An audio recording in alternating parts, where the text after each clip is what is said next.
নমস্কার বন্ধুরা, আমি প্রিয়াঙ্কা। সবুজ সাথী তরফ থেকে সবুজপ্রেমী সকল বন্ধুদের আরও একটি নতুন ভিডিওয় স্বাগত জানাই। তো এখন দেখতেই পাচ্ছেন আছি আমি ছাদে আমার শীতের গাছগুলোর কাছে। তো শীতের গাছগুলো কতটা কি বাড়লো, আর আমি মোটামুটি প্রায় সব গাছই আমার কেনা, মানে মোটামুটিভাবে আমি কমপ্লিট এই কথাটা বলতে পারি, ঠিক আছে। কেন কি নতুন করে আর কিছু কেনার আমার প্ল্যান নেই। তো আপনারা জানেন আমি কোথায় কোথায় কী গাছ, মানে কখন কখন কী নিয়ে এসেছি। মোটামুটি আমি গাছ কেনার পরে সবগুলোই তো প্রায় ভিডিও মাধ্যমে দেখিয়েছি। তো সবাই মোটামুটি জানে যে আমি কী গাছ কিনেছি না কিনেছি এবছর। তো যেগুলো একদমই প্রথমে কিনেছিলাম, যেমন ধরুন এই সেলোসিয়াগুলো, মালভাগুলো, তারপর এই যে ডায়ান্থাস, ভারবেনা, তারপর এই যে এই সমস্ত এই সালভিয়াগুলো, ঠিক আছে, তারপর কসমস, তারপর ডালিয়া, হ্যাঁ মালভাগুলো কিনেছিলাম একদম প্রথমে, মালভাগুলো। তো গাছগুলো আর এই যে এই এই দুটো কি যেন বেশ, নন্দিনী, রাইট, নামগুলো দেখছেন ভুলে যায়, নন্দিনী। তো এই গাছগুলো আমি একদমই প্রথমে কিনেছিলাম। তো এই গাছগুলো তো যখন, মানে এই গাছগুলো না, মোটামুটি শীতের সমস্ত গাছই আমি একই রকম মিডিয়া বসিয়েছি, বেশি পরিমাণে গোবর সার দিয়েছি। আর মানে বলা যায় 50% মতো গোবর সার, আর বাকি 50%-এর মধ্যে 25 করে বালি আর মাটি আছে, ঠিক আছে। 20% বালি, 20% মাটি, 50% গোবর সার, ঠিক আছে। গোবর সারের পরিমাণটা বেশি দেওয়া হয়েছে। সেটা কিন্তু শীতের সমস্ত গাছে, আমার নিচে গ্রাউন্ডে যে গাছগুলো আছে শীতে যেগুলো লাগিয়েছি, পিটুনিয়া আর সমস্ত কিছু। তো চলুন আমরা এখান থেকেই, মানে এই ভিডিও স্টার্ট করলাম শীতের গাছের, এখান থেকে আবার নিচেও মানে যাব। হ্যাঁ, গাছগুলোর আপডেটস যেহেতু দিতে শুরু করেছি, তো ভিডিও কন্টিনিউ দেখুন। যারা শেষ পর্যন্ত ভিডিওটি দেখবেন তাদের সকলকে অসংখ্য ধন্যবাদ। আর যারা আজকের ভিডিওটা নতুন চোখে পড়েছে তাকে বলবো আমার চ্যানেলটা অবশ্যই সাবস্ক্রাইব করতে। এরকম নতুন নতুন ভিডিও তাহলে রেগুলার বেসিসে দেখতে পাওয়া যাবে। তো আজকে হচ্ছে আমি এই শীতের গাছগুলো আপডেট দিচ্ছি, মোটামুটি যেগুলো প্রথম দফা এনেছি, ঠিক আছে। আর একদমই শেষে যেগুলো নিয়ে এলাম, যেমন ধরুন এই ডালিয়া, তারপর ওইদিকে কী যেন বেশ বলে, স্টক, হ্যাঁ, অ্যান্টেরিয়াম, এই ধরনের নানা রকম সব গাছ, আরও সব কী সব নাম তো মনে থাকে না। তারপর এই যে এই ডালিয়াটা, এই যে 2 নম্বর ডালিয়াটা, এইটা আমি একদম শেষের দফায় নিয়ে এসেছি, ঠিক আছে। আচ্ছা, আর এইগুলো তো দ্বিতীয় দফায় আনা গাছ। এগুলো দেখুন মোটামুটি কতটা বেড়েছে। ন্যাস্টেসিয়াম, আবার এই দুটো বাড়েনি, জানি না কী সমস্যা, মানে কিছু গাছ বাড়ছে কিছু গাছ বাড়ছে না, প্রচুর পরিমাণে পোকাতে কেটেও দিচ্ছে। মালভার পাতাটার অবস্থা দেখুন না, পুরো খেয়েই নিয়েছে পোকাতে। তো আমি কি করেছি, একটুখানি করে নিমখোল দিয়েছি এদের, যাতে কোনোভাবে পোকার আক্রমণটা না হয়। আর এই হচ্ছে ব্যাপার। তো এই গাছগুলো মোটামুটি আমার ভালোই বেড়েছে। এবার আপনারা যদি এখন বলেন যে খাবার কি দিচ্ছি, ঠিক আছে, খাবার বলবো। তো নিচেও আগে নিয়ে যেতে হবে আপনাদের না, কেন কি আমি প্রথম দফায় যে গাছগুলো কিনেছিলাম, একদম প্রথমে যে শীতের গাছ কিনেছিলাম, তার মধ্যে আমার কিছু ছাদে আছে ডেফিনেটলি, হ্যাঁ, তো কিছু তো নিচেও আছে। তো নিচের গাছগুলো না দেখানো পর্যন্ত আমি খাবারের কথা বলতে পারছি না। আচ্ছা, কসমসগুলো কিনেছিলাম, এগুলো কিন্তু একদম প্রথমেই কিনেছিলাম, ঠিক আছে। দেখুন ফুল চলে এসেছে, আমি প্রচুর কাটিং করেছি, কিন্তু এগুলো লম্বায় আর বাড়ছে না, এগুলো বুশালো টাইপের হচ্ছে আর ফুল চলে আসছে। তো আর কুড়ি কাটছি না, ঠিক আছে, কত আর কুড়ি কাটবো, কুড়ি টুড়ি আর কাটছি না, যা হচ্ছে হোক। আচ্ছা, খাবার ওই যে বললাম বেশি পরিমাণে গোবর সার দিয়ে বসেছিলাম, তারপরে কিন্তু আর কোনো খাবার দিইনি, ঠিক আছে। এবার আমি, হ্যাঁ, খোল পাতা জলটা স্টার্ট করেছি এই সপ্তাহ থেকে, দিনই মানে কী আর বলবো, মানে এই আগের সপ্তাহ থেকে খোল পাতা জলটা স্টার্ট করেছি, শুধুমাত্র খোল পাতা জল। আর মিডিয়াতে তো বলেই দিলাম কি আছে। তো হ্যাঁ, আর একটা জিনিস আপনাদের দেখিয়ে দিই, সেটা হচ্ছে যে দেখুন, আমি দ্বিতীয় দফায় এই কসমস দুটো নিয়ে এসেছি, এগুলো হোয়াইট কসমস, এইটা আর এইটা। তো এটা কাটিং করিনি, এটাকে কাটিং করে আমি এখানে বসিয়ে দিয়েছি সংখ্যায় বাড়ানোর জন্য। তো কসমস এমন একটি গাছ, যদি একটা দুটো কেউ একদম প্রথমে শীতের শুরুর একদম আগে প্রথমে যারা নিয়ে এসেছেন, তারা কিন্তু গাছটা একটু বড় হলেও কাটিং করে করে ওখান থেকে আরও প্রচুর গাছ তৈরি করা যায়। যেমন ফর এক্সাম্পল আমি এই প্যাকেটের মধ্যে সেম মিডিয়ার মধ্যেই এই কী বলবো, ওটাকে কাটিং করে এখানে বসিয়েছি। আচ্ছা, আর এই যে চালিটা দেখছেন, সালভিয়াগুলো বসানো আছে, এই চালিটাতে আমি মাছি গাঁদাগুলো বসিয়েছিলাম, মনে পড়ে, আমি দ্বিতীয় দফায় নিয়ে এসেছিলাম একদম ছোট্ট ছোট্ট মাছি গাঁদা রফিকুলদার নার্সারি থেকে, যেখানে আপনারা বোগেনভেলিয়ার প্রচুর কম দামে সস্তায় দেখেছিলেন, আমি ভিডিওটা করেছিলাম।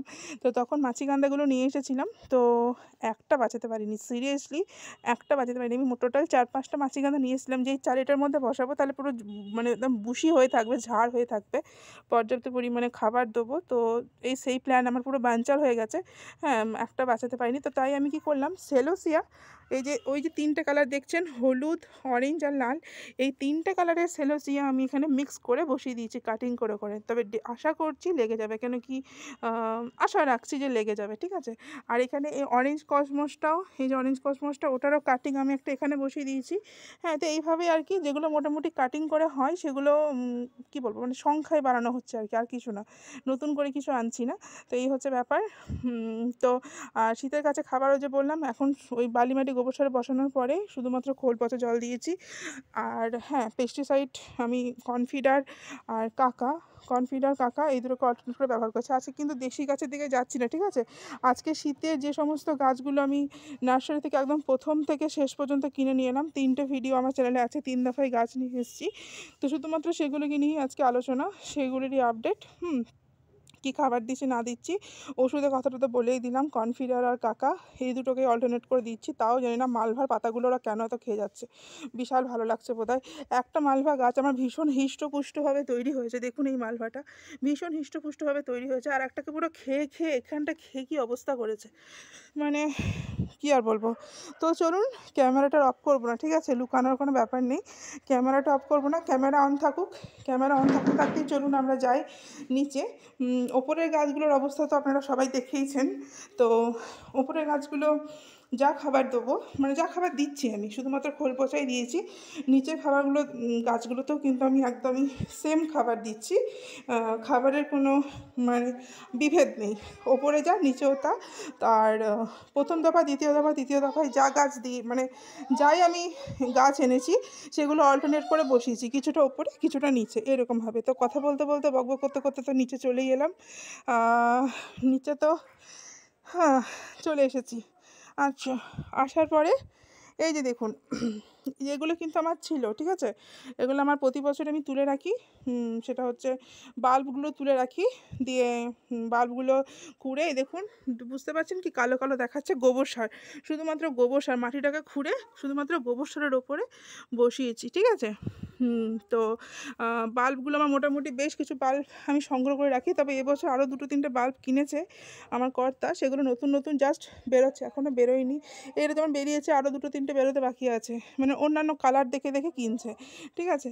আর সাদা গাঁদা যে দুটো দেখছেন না, ওই যে একটা সাদা গাঁদা, একটা সাদা গাঁদা, এই সাদা গাঁদাগুলো সেই রাস্তার ধারে সেই মাটি লাগানো যে গাছগুলো বিক্রি করে, ওখান থেকেই আমার কর্তা নিয়ে এসেছে। তো যাই হোক, জানি না গাছগুলো খুব একটা বেশি ভালো হবে না, মানে কি ওই ধরনের গাছগুলো যারা সে মাটি লাগিয়ে রাস্তার ধারে বিক্রি করে, এই ধরনের গাছগুলো না খুব একটা বেশি ভালো হয় না, ঠিক আছে। আমি মানে পার্সোনাল এক্সপিরিয়েন্স থেকে বলছি, আমি ওইরকমভাবে আগে যখন নিজের বাড়ি ছিল না, তো আমি ওই মাটি লাগানো গাছ নিয়ে সেই শখের বসে লাগাতাম আর কি, বুঝলেন তো। তো খুব একটা ভালো হতো না। ওকে, তো যাকে যাক, এনেছি, পাইনি নার্সারি থেকে তখন, এনেছে ওই জন্য। আচ্ছা, আর ইনকাগুলোর এই অবস্থা, মাটিতে লাগানো আছে ইনকাগুলো, ঠিক আছে, মাটিতে লাগানো আছে, আমি ইনকাগুলো অরেঞ্জ আর হলুদ দুটো অল্টারনেট করে লাগানো আছে। তো পিঞ্চিং করছি, ঠিক আছে, পিঞ্চিং পদ্ধতি এখনও আমার চালু আছে, বন্ধ হয়নি। তো দুটো একটা করে কুড়ি চলে আসছে, আমি কুড়িগুলোও কেটে দিচ্ছি, বুঝলেন তো। তো এই হচ্ছে ব্যাপার, পিঞ্চিংয়ের পদ্ধতি ইনকাতে যেমন এখন চলছে, আর আর কিসে চলছে বলি, আর এই অ্যাস্টারে এখনও চলছে, অ্যাস্টার দুটো একটা কুড়ি চলে আসছে, কুড়ি সমেত আমি কেটে দিচ্ছি, কারণ আমার গাছটাকে আগে বাড়াতে হবে। তো অ্যাস্টার, ইনকা, আর এদিকে অ্যান্টেরিনিয়াম, তাই তো ঠিক বললাম তো, নামটা না ভুলভাল বললাম আবার, জানি না। অ্যান্টেরিনিয়াম মানে এই গাছটা হচ্ছে কি বিশাল বুশালো টাইপের হয়, আমি এটা আমার প্রথম গাছ, মানে প্রথম গাছ মানে কি, মানে এবছর শীতে আমি প্রথম করছি এই প্রজাতির গাছ, আমি এর আগের বছর করিনি, মানে কোনো বছরই করিনি, এটা আমার প্রথম এই বছরটাই। তো অ্যান্টেনিয়াম এটা আবার খুব একটা বেশি বাড়েনি, তো জানি না কি হচ্ছে, এটা বেশ বুশালো হয়েছে, এরকম একটা বুশালো হয়নি। তো এই দুটোটা পিঞ্চিং চলছে। আর যেটা পিঞ্চিং চলছে সেটা হচ্ছে ডায়ান্থাসে পিঞ্চিং চলছে, ডায়ান্থাস গাছ বুশালো করতে হবে, ডায়ান্থাস ভারবে না, অ্যান্টেনিয়াম, ওইদিকে অ্যাস্টার আর ইনকাগুলো কন্টিনিউ পিঞ্চিং এখনও চলছে, ঠিক আছে। আর হ্যাঁ, ক্যালেন্ডুলা, গ্যাজিনিয়া এগুলোরও মোটামুটি কুড়ি আমি আসতে দিই না, কেটে দিচ্ছি। তবে মোটামুটি যেগুলো আমি কুড়ি নিচ্ছি, মানে আর আর পাচ্ছি না, আর মনে হচ্ছে এবার একটু ফুল টুল দেখি, সেটা হচ্ছে আমি এই যে পিটুনিয়াগুলোর কিন্তু আমি ফুল নিচ্ছি, ওই দেখুন মানে এবার কি বলুন তো, সব তো একবারে গাছ আসছে না, না? এবার যখন যে গাছটা আসে তখন সেটা আর কি সেরকমভাবেই হচ্ছে। যেমন ধরুন এগুলো যেগুলো ফুল ফুটছে, বেগুনিটা, এই পিচ পিঙ্ক কালারটা, এই যে পিঙ্ক দুটো হয়ে গেছে একই কালার, জানি না কি। আর এখানে একটা পার্পল ভায়োলেট টাইপের আছে, পার্পল লাইট পার্পল টাইপের। এই যে এইগুলো একদম প্রথম দফায় গাছ, এটাও প্রথম দফার, বাট কুড়ি এখন আসেনি। আর এই যে একটু সাইজে যেগুলো ছোট দেখছেন, এগুলো একটু দ্বিতীয় দফার গাছ। ওই যে ওটা সাইজে ছোট, এটা সাইজে ছোট, এগুলো দ্বিতীয় দফার গাছ। আচ্ছা, আর ইমপেশেন্সের ক্ষেত্রে বলে রাখি, ইমপেশেন্স তো একদম এইটুকু 2 পাতার গাছ নিয়ে এসেছিলাম। তো গোবর সারের পরিমাণটা বললাম না, মিডিয়াটা কিন্তু একদম সারের পরিমাণটা বেশি দিতে হবে। যেই মিডিয়াতেই মানে বসাই, সেটা আমার গোবর সার হোক বা ভার্মি কম্পোস্ট হোক। তো এই যে দেখুন ইমপেশেন্সগুলো একটু বেড়েছে। এগুলো কিন্তু এই 3টে প্লাস এই যে এটাও কিন্তু প্রথম দফা। যেহেতু এটা বাটির মধ্যে আছে, তখন টব ছিল না বলে, তাই এটা সেরকমভাবে বাড়িনি। এটা বাটি থেকে আমি আবার থালা টবে ট্রান্সফার করবো, কেন কি ইমপেশেন্স তো প্রচুরটা এরিয়া জুড়ে হয়। হ্যাঁ, আচ্ছা, আর ওই পিটুনিয়াটা হচ্ছে তৃতীয় দফার, ঠিক আছে? ওটাকেও তখন টব ছিল না বলে হয়নি। তারপরে এই যে নতুন এই টবগুলো আনা হয়েছে আবার, এগুলোতে ওই যে বাটির ইমপেশেন্সটা, ওই যে বাটির পিটুনিয়াটা, এগুলো সব প্রতিস্থাপন হবে নতুন করে। আর যেটা আরও কিছু পিটুনিয়া, দাঁড়ান দেখাই। ওই যে দেখুন জঙ্গলে ঢুকে আছে না, দাঁড়ান, এই যে দেখেছেন, এগুলো হচ্ছে ডাবল পেটাল পিটুনিয়া। এগুলো একদম শেষে নিয়ে এসেছি আমি, মানে এই জাস্ট কিছুদিন আগে যখন গেলাম, তো সেদিনকে নিয়েছে ডাবল পেটাল পিটুনিয়া। আর ওই একটা বোধহয় সিনেরেরিয়া আছে, ওটাও কিন্তু আমার ফার্স্ট, ওই অ্যান্টিরেনিয়ামের মতো, মানে এর আগে আমি সিনেরেরিয়া করিনি, তার জন্য ওই টবটাকে রেডি করেছি। ওটা একটা 6-7 ইঞ্চি হবে, একটা মাটির টব, সেম মিডিয়া, বালিমাটি গোবর সার, ঠিক আছে? তো ওই সিনেরেরিয়াটাও এখন ভাবছি প্রতিস্থাপন করতে হবে। আর এগুলোতে ওই ডাবল পেটাল পিটুনিয়া আর এই বাটির গাছগুলো বসবে। আচ্ছা, জিরেনিয়াম, যেটা আমি একদম শেষে নিয়ে এলাম, সেগুলো এক একটা টবে 2টো করে দিয়েছি, ঠিক আছে? জানি না হবে না। আর এখানে আর বাটিতে যে দুটো দেখছেন, সে দুটো আছে, কী বলে ওগুলোকে, কথা বলতে বলতে হাজারো গাছের হাজারো নাম বলতে বলতে আমার আর সব গুলিয়ে যাচ্ছে। প্যানজি মনে পড়েছে।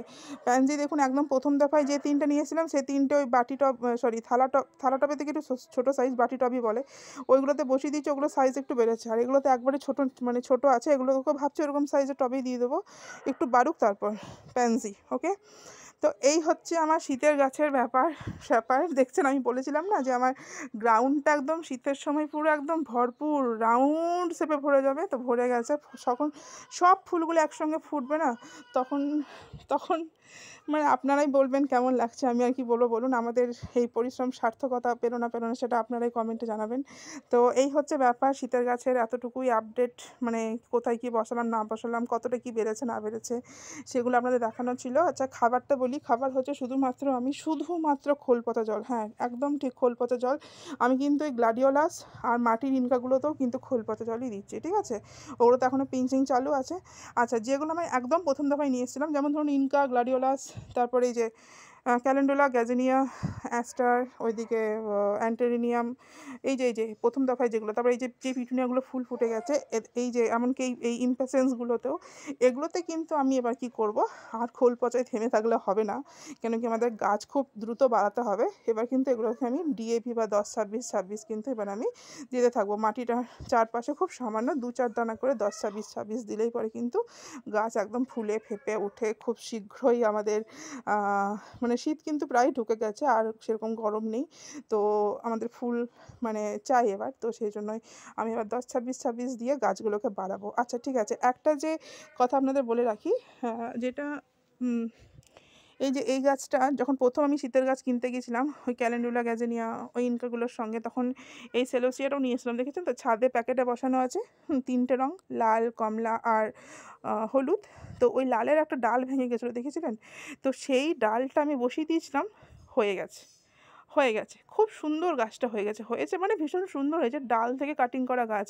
আমি কিন্তু জানতাম না যে সেলোসিয়া কাটিং করেও আবার হয়। তো এইটাকে যখন দেখলাম সাকসেসফুলি হয়ে গেল, সেই জন্যই আমি কিন্তু ওপরে যে চালিটাতে আপনারা দেখলেন একদম প্রথমে, যে সেলোসিয়া কতগুলো কাটিং আমি বসিয়েছি, এইটা দেখেই আমি কিন্তু ওখানে কাটিংগুলো বসাতে সাহস পেয়েছি। না, সেলোসিয়া যে কাটিং থেকে হয়, এটা আমার ভাই মানে এটা আমি জানতাম না। বলছি না, বাগান করতে করতে বাগান শেখা, মানে গাছপালা সম্পর্কে ধারণা ধারণা তৈরি হওয়া, তো সেই রকমই ব্যাপার। এই গাছটা খুব সুন্দর তৈরি হয়েছে বলেই আমি কিন্তু ওইগুলো করেছি। তো ওগুলো যদি এরকমভাবে তৈরি হয়ে যায় আর যদি এরকম পুরো নানা রকম রঙের সেলোসিয়া হয়ে থাকে একটা জায়গায়, তো আপনারাই ভাবুন কেমন লাগবে। ঠিক আছে? আপনাদের ওপরেই সব কিছু ছেড়ে দিচ্ছি আমি এখন। তো এরকম 10-26-26 ডিএপি দিয়েই আমার গাছপালাগুলো, ডিএপি দিয়ে না, ডিএপি দেবো। ডিএপি দেওয়ার পরে দেখবেন যখন ফুল আসবে তখন আপনারাই কমেন্টে জানাবেন কেমন কি হলো। আমার এখনও কিছু গাছে প্রতিস্থাপন বাকি আছে। মানে এই আর কি, বিভিন্ন দফায় দফায় আনলে কি হয়, কোনো গাছে যখন ফুল শেষ হয়ে যায় আবার তারপরে দেখা যাবে অন্য একটা গাছে তখন ফুল ফুটছে। তো এই হচ্ছে ব্যাপার। তো চলুন চন্দ্রমল্লিকাটা একটুখানি দেখিয়ে দিই। চন্দ্রমল্লিকা দেখুন, এই কালারটা তো আমার ফুটেই গেল। আপনারা দেখে বলুন কেমন হয়েছে। কালারটা পুরো অরেঞ্জ, একদম অরেঞ্জ কালারের চন্দ্রমল্লিকা। আর এইগুলো তো প্রত্যেকটা কুড়ি চলে এসছে। চন্দ্রমল্লিকায় খোল পাতার জল 10-26-26 দেওয়া হয়ে গেছে, কুড়ি চলে এসছে। এখন সব টোটালি খাবার অফ। আর অবশ্যই আমি আবার ভিটামিন স্প্রে করেছিলাম। তবে এখন যেহেতু কুড়িগুলো একটুখানি বাড়ার জন্য কিন্তু ভিটামিন অবশ্যই স্প্রে করা যেতে পারে। এখনও যারা স্প্রে করেননি, কুড়ি চলে এসছে, তারা কিন্তু ভিটামিন স্প্রে করা যেতে পারে। ভিটামিন স্প্রে করলে কোনো ক্ষতি হবে না, উপরন্তু কুড়িটার ফুলের সাইজ বড় হবে, ফুল সংখ্যায় বড় হবে। ঠিক আছে? এখনও পর্যন্ত স্প্রে করা যেতে পারে, বাট এই যে এটা যেমন ফুল চলে এসছে এই অবস্থায় কিন্তু কোনো কিছু স্প্রে করা যাবে না। ঠিক আছে? গাছে ফুল থাকলে কেউ কোনো কিছু স্প্রে করা যায় না। তো চন্দ্রমল্লিকা তো বলে দিলাম আপডেট। এগুলোর ক্ষেত্রেও একই ব্যাপার, নতুন করে বলার কিছু নেই। আর এদিকে তো জাস্ট এই দুটো ব্যাপার হয়ে আছে, এই দুটো। আচ্ছা, তো শীতের গাছের ভিডিওটা অনেকটা লং হয়ে গেল, প্রায় 15 মিনিট 42 সেকেন্ড হতে চললো। তো যাই হোক, আর অযথা লং করবো না। আমার এই শীতের গাছের আপডেট, কোন গাছটা কেমন বেড়েছে, কী খাবার দিচ্ছে, কী মানে করছি না করছি, পুরোটাই আপনাদের সঙ্গে শেয়ার করলাম। ভিডিওটা ভালো লাগলে অবশ্যই লাইক করবেন এবং শেয়ার করে দেবেন। আর নতুন নতুন ভিডিও পাওয়ার জন্য আমার চ্যানেলটা অবশ্যই সাবস্ক্রাইব করবেন। ভালো থাকবেন সবাই, আজকে এই পর্যন্তই, নমস্কার।